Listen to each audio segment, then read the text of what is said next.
Welcome to my Mythic Aggramar guide, and holy shit, this fight is rough. It was just nerfed this week. There was a 5% HP. Well, instead of transitioning into the second intermission at 40%, is now 35%, which makes the last phase easier because he starts at lower HP. So that's a nerf. The ads in phase 2 don't start, 4 ads don't start with 60 energy, which is a huge nerf. The fight is no longer RNG based. And then the third nerf is 25% less damage and Flame Rend, which is actually quite nice. So I'm going to go ahead and I'm going to break down the strat, show you how to do it. But this fight's hard. If you're not a BDK, you have the third hardest job in this fight. You can wipe the raid just by being out of position or missing a taunt or doing something. And this is like a mini Mythic Maiden where one person can wipe everybody and you gotta try again. We were at pull 230 when we almost killed it before the nerf, and then the nerf happened and then we just killed it. So let's go ahead and start looking at talents. I use Abyssal Strike, basically is mandatory for this. Fallout, Flame Crash, Fracture. For my strategy, Sigil of Chains is mandatory. I'll show you why. Spirit Bomb and Last Resort. Gear wise, 4-piece is huge on this fight. Well, possibly huge depending on the combination technique, the RNG of it. I'll show you how I use meta at specific times to prevent one-shots. So 4-piece, highly recommended. Legendaries, I highly recommend you use Oblivion's Embrace and the Archmon's Hatred Reborn. Now this is for progression. If you guys have this fight down, you want to try to scumbag damage, then use the belt. And then the Pantheon Trinket. Other legendaries, if you are stuck and don't have those ones, I would say Pridesk could be okay. It's not great. I wouldn't use it unless you don't have a choice. The Cloak is actually decent for damage mitigation in the first intermission until the boss dies, so that's okay. It won't help you with the Foe Breaker though. Boots would be okay if you don't have any of the other ones. And that's really it. You can proc Zephus, but you won't be doing it very often, so it's not really worth it. And consumables, Agility Flask, Augment Rune, Agility Food, and yeah, so that's it. So let's go ahead and look at this thread. So here we are. So let's first talk about raid breakup, because this is crucial. On this fight, you need to have 10 ranged DPS. This is our first raid of this week, and we're missing our normal lineup. So this is not the group we normally run with. This is a group we had. So right now we're using 2 Holy Pallies. I'd highly recommend not doing that unless you don't have a choice. The Holy Pallies count as melee. So even though they're healers, they're melee, so you need to have 10 ranged classes. So you have to have other healers, boomkins, hunters, warlocks, mages, shadow priests. Oh, I'm sure I'm missing something. So basically, don't run 2 Holy Pallies, because it's easier if you don't. But they did a good job. Obviously we killed it. So basically what you want to do is split up the group 1 and group 2 as melee, 3 and 4 as range, and then what you do is you place one group on the left and one group on the right. If you can set this up so you have 2 healers on each side, and those healers keep that group alive and then help with the melee, it helps a lot. And then the range have to spread out along the outside of the room, which you'll see once we pull the fight, or pull the boss. Other than that, no real restrictions on classes. You need at least 1 Blood Death Knight. We ran with 2. We 3 tanked this, 5 healed it. DPS is not really a hard requirement. For markers, since the RNG was nerfed, we have a star back here where the tanks are always going to keep the boss, and there's a nipple on the other end. So let's go ahead and get into the fight. Since I'm the Vengeance Demon Hunter and my co-tank is the Blood Death Knight, what I do is I pull first. But when he melees, he does double the damage if there's nobody near you. So knowing this, what I want to do is I'll jump in mid-air I'm going to cast Fiery Brand. I'm not even using Taunt, because if I taunt he's going to smack me.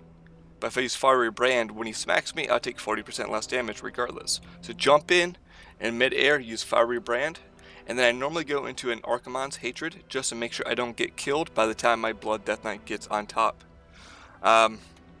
Keep in mind, the Blood Death Knight was using a speed set. He's got like 20% speed on it.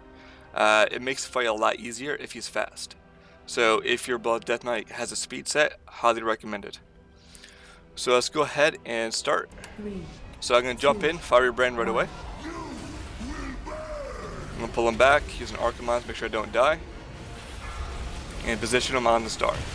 At this point, one thing to keep in mind is he does normal 8 stacks of his, I forget what it's called, Tashalak's Reach, I believe, and you take increased physical damage. So what's going to happen, he's going to get to 8, he's going to use a Wake of Flame, and then he's going to do his first combo. This is really loud, let me turn it down. Alright, start to about 30, 26. Alright. So what's going to happen is, this is how I recommend doing this. This combination can and is random. So what we do to make sure this works every time is I always tank first. After each combo, I'm always tanking first. After each intermission, I'm tanking first. That way, when he does his combo, I always have aggro, always. So how we set this up is the off tank, he eats every full breaker first. I eat every flame rend first. So whenever his combo starts, regardless of what he's doing, I always run through him to the other side. If it's full breaker, the off tank will taunt. If it's flame rend, he just spins with me. In this case, it is the full breaker. By the way, this add-on right here will be in my comments, and everybody should use it, including melee. Like, it just tells you what's going to happen next. So he's going to take the full breaker, and I'm going to taunt. It could be either the flame rend or the AoE, I don't know yet, but regardless, I'm going to eat the next shot. So I'm going to taunt. So it's the AoE, I'm going to get out. But then here's the rest of the combination. It's guaranteed to be set in stone at this point. There has to be a flame rend next, then a full breaker, then a flame rend. So by him eating the full breaker first, and I eat the flame rend first from my experience, is better for the person with mobility to go flame rend, then full breaker, and the slower person to go full breaker, then flame rend, which is why I do flame rend first, because here I can go out, and I jump in, and you time it so he doesn't move. In phase 1, this is irrelevant, but in phase 3 and 5, you don't want him to walk towards you and towards the ads. So when that explodes, I land, and he never moves, which is the goal. So he's going to wind up flame rend, and you want to time glide right there, glide instantly so he doesn't move, and then you spin him. So if you don't have any stacks of Tashalak's Reach, and he's casting full breaker, and you have full HP, all you need is Demon Spikes. Demon Spikes is enough. It's going to hurt, but you will not die.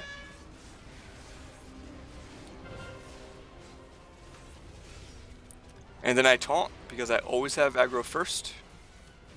You want it to be consistent. I always tank after each combo and after each intermission. That way he always does his combo when I'm tanking. So here's the circles I was telling you about, why the range is spread out around the room. If they overlap on each other, people get one shot, so they have to spread out so they don't overlap.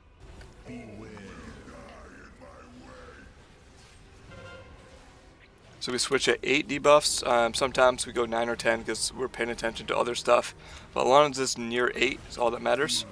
I save my next Fiery Brand here. Remember, I'm not going for damage. This is the first kill. This kill is like an 82% parse, which is not what I normally go for. But this was the first kill, so it's about me staying alive. I know he's going to transition at 80%. And if I use Fiery Brand now, I get like 4 seconds of it, and it's wasted. So I don't use it, I save it.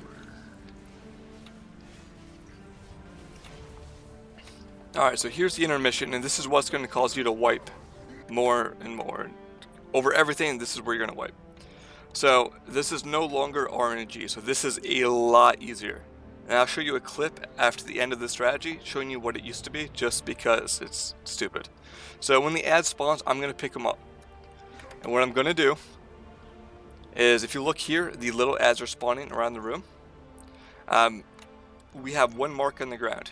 So what's going to happen is I'm going to pick up my ad, and I'm going to turn. The second Death Knight is calling out a target. He is saying, he's going to say which ad he's pulling to the boss. So I think he said right of star. So when I turn around and I look and I see this ad right of star, I know he is pulling this one. That means the other Death Knight is pulling the one right next to it, which means this one and this one are being pulled.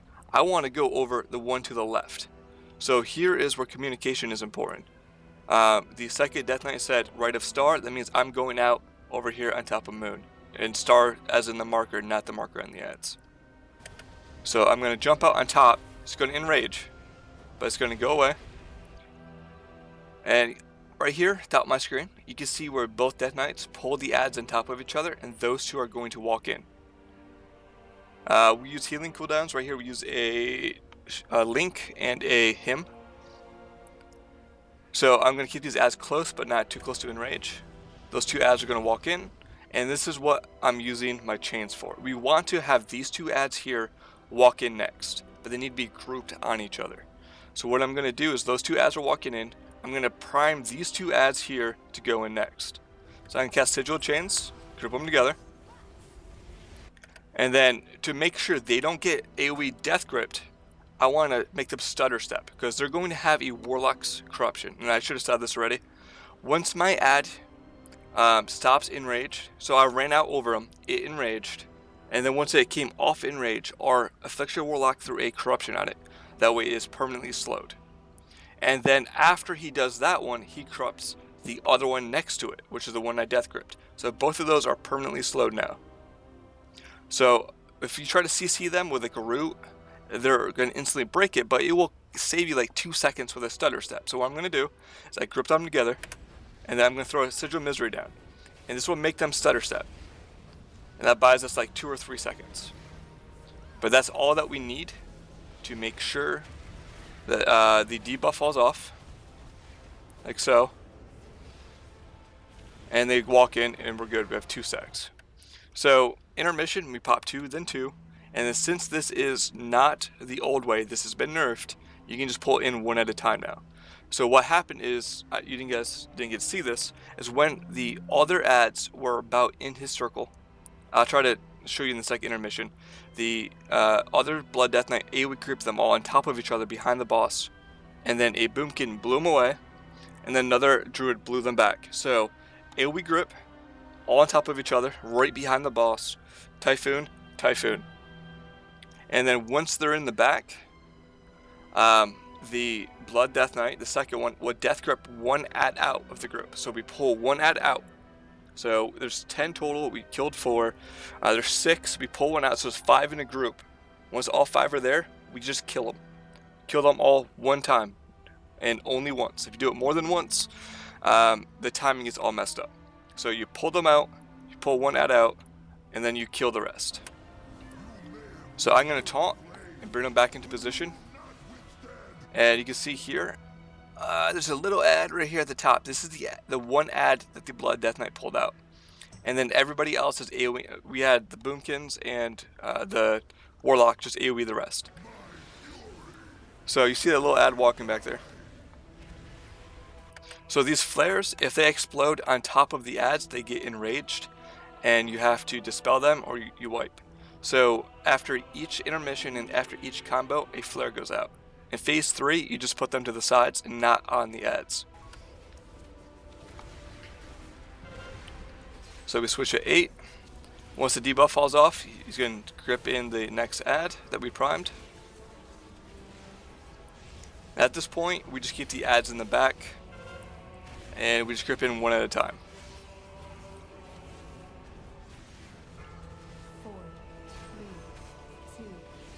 Alright, so here's the combo. So watch, it's on me first, so there's no taunts because I already have aggro. So I'm going to instantly spin him. The Blood Death Knight should be gripping in the next ad. So the tank hits, I'm happy I did this combo. So here's where you use meta. If you have stacks of the reach and your foe breaker comes up, now this only happens in one possible combination, and is happening right now, is if he does a Flame Rend and then 2 foe breakers back to back. If this happens, this is where I use meta, because I still have the debuff which increases the physical damage I take. So I'm going to taunt him, and I'm going to pop Demon Spikes and Meta, and that's enough to live. When you jump out, what I like to do, and if there's adds up, like right here, I cast another Sigil of Misery, make them stutter step. Other people are just using their AoE stuns, so if you have a Havoc DH, when he goes out, just have him AoE stun them. We don't want them into this AoE. If they go in this AoE, they all get enraged and you wiped. So the goal here is when he does his AoE, is to keep all adds out. So I use Sigil of Misery, AoE stuns, anything to keep them outside the circle.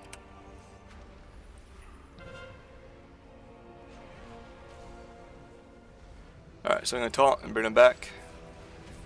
I always tank first after each combo. At this point, it's all easy, because all you got to do is drop flares to the sides and away from adds, and just grip the adds in one at a time.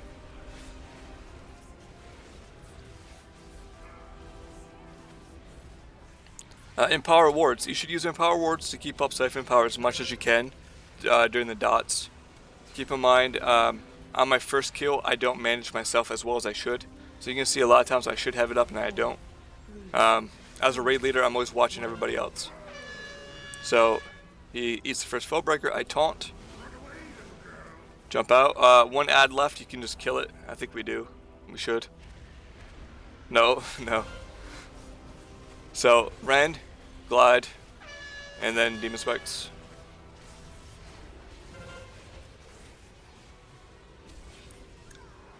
And burn him back.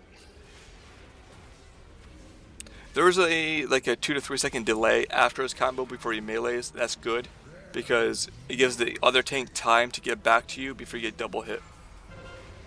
So at this point, there are no more adds up, and it's a joke. So we DPS him to 35%.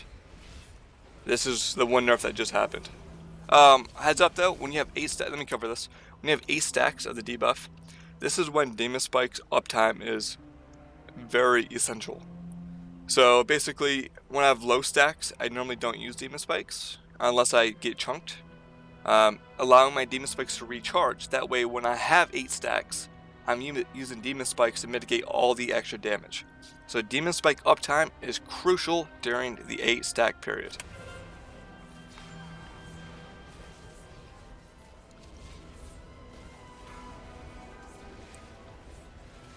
Alright, so there should be one more combo before we push. Here it is.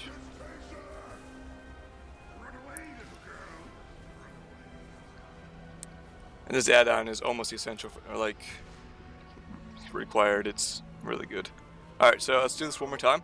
Nothing's changed because there is no more RNG. So I'm going to pick up the ad, and I'm going to listen for my off tank to call where he's pulling. So I think he's going to call probably left of star. Yep, he called left of star, so I'm going to bring out next to it. And as you can see, he made a mistake. He messed up. That's pretty funny. Because he called left of star, but then the other tank pulled the wrong ad. So now both ads are here. So I think we make a change. Whereas my Warlock has done this enough times to know that if he sees this ad still here, he's going to slow this one instead of the other one. I think this is what happened. Yep, okay. So our Warlock covered for the tank mess up. So the Warlock knows that this ad here and this ad here should be pulled, not this one. So that was a good audible by the Warlock. So I'm going to grip them both together. And then I'm going to Sigil of Misery, just make them stutter step.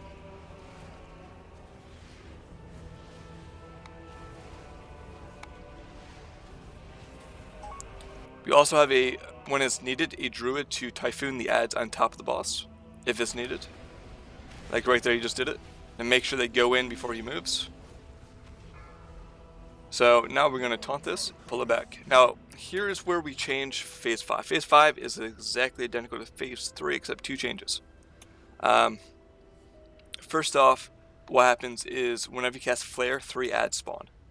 So we're short on death grips at this moment. So what we do is, as soon as that intermission is over, all 10 range, all of them, sprint back using the Feral Druid's Roar plus the Warlock Portal to get on the other side and stack up behind the ads. So when Flare spawns, spawns behind the ads, so the ads do not enrage.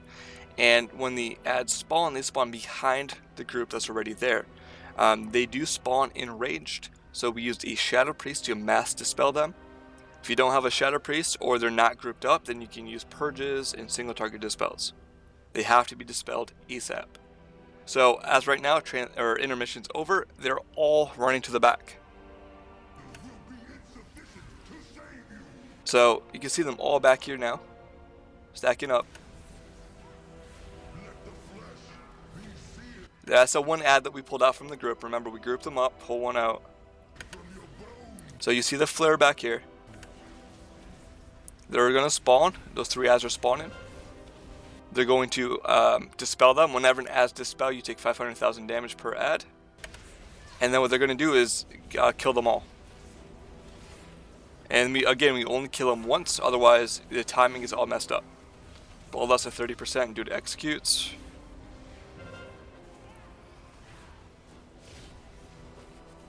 Now all you do is just pull them out one at a time and then bait flares. So same thing, he's the first foe breaker, I taunt for the first. Oh, okay. Here's one change. Whenever you eat a foe breaker, a giant AoE appears on you. If it detonates, if you don't dispel it, it does 3.5 million damage to the entire Radiant's White. So once the tank gets hit, it has to be instantly dispelled by a healer, or it's a what? Also, the debuff stuns the tank, so we can't move until it's dispelled. One change I didn't mention, Empowered Seer, this AoE here, pulls you closer to the boss. That's really annoying. So here it is. No stacks, so Demon Spikes is enough. And here's the debuff I was talking about. It was instantly dispelled. I can't even show you. You'll see it coming up though.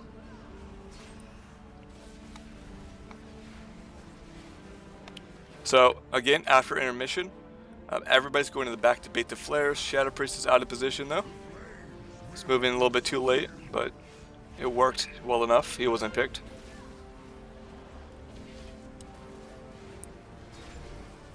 So we're going to dispel those, and then we're going to keep pushing these to the back.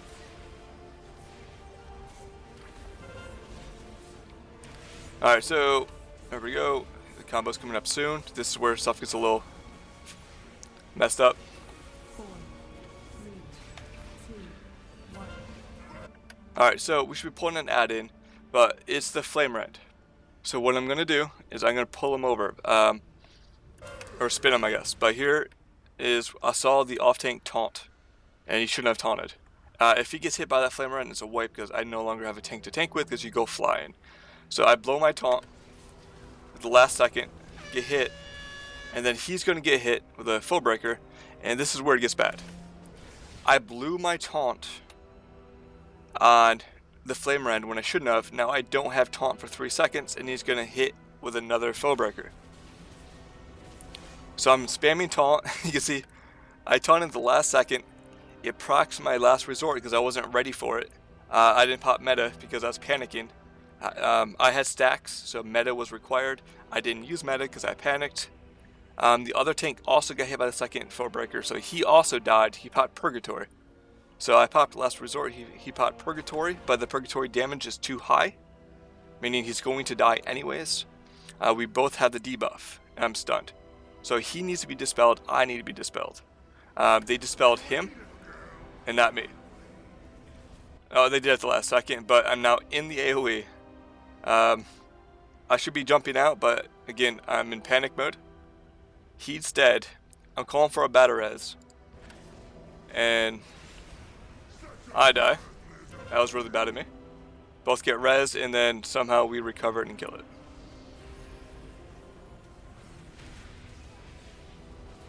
It's kind of funny how every one of our kills, our first kills, we find some way to make it hard. Because that was flawless all the way up to that very last taunt. So there it is. It was a very intense fight, very frustrating fight. It took us 200 and some attempts to kill. If you have any questions, leave them in the comments. I'm going to just show you the other intermission at the end here, just to show you what it was like before this nerf, because it was dumb. So, thank you for watching. Alright, so just for funds, to show you what you're missing if you're just starting progression now, this was the intermission before the nerf. So everything looks the same of what you just saw. So it's going to start. But here's the big change. Where's it? Alright, so you have all the ads spawn like normal. But now 4 of them spawn at 60 energy. If they reach 100 energy, they detonate automatically. So what this means is any of these 4 randomly around the room is going to spawn with a ton of energy. If you pull the 4 in, because we use the same 2-2 strategy, so if we pulled 4 in and none of them were enraged, that's a guaranteed 3 pop at the same time, which is a guaranteed wipe. So we had to make sure we at least got one of them in. If we only got one of them in, that's a guaranteed 2 pop in the middle of the fight, which is very hard to deal with on top of Flame Rend. So 2 pop plus Flame Rend equaled people are going to die. So we ended up making the strategy at the last minute where like we switched this like 6 times, trying to make sure it wasn't RNG, like so we could be consistent with his face. So what we did is with our 2 Death Knights, they were told to pull in 2 large ads. It doesn't matter where they were, one pulls one in, the other one pulls one in. So they're not based on proximity. So they're just going to pull them in. I'm going to jump out over a random one, and the one I jump over probably won't be enraged, but if there's an enraged one next to me, that's the one that should be slowed. So I'm going to pick up my ad, I look to see where the large ads are, then I'm going to jump over on one of them. So right there we have 2 large ads going in. You can see there's a large ad here and a large ad here. So he told me he's going to CC these 2, so I'm going to grip those 2 together. And then you see how those get, by the way, this is a good positioning. You can see how they all get death grip back. Right now we have 2 large ads being death gripped. And then they're going to get knocked back.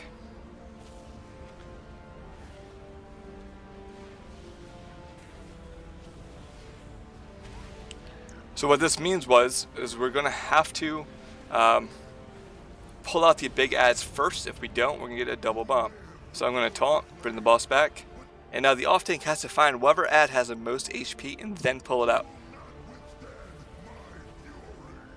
And then the fight keeps going on. But the problem was with this, how this used to be, is because of those ads could spawn anywhere.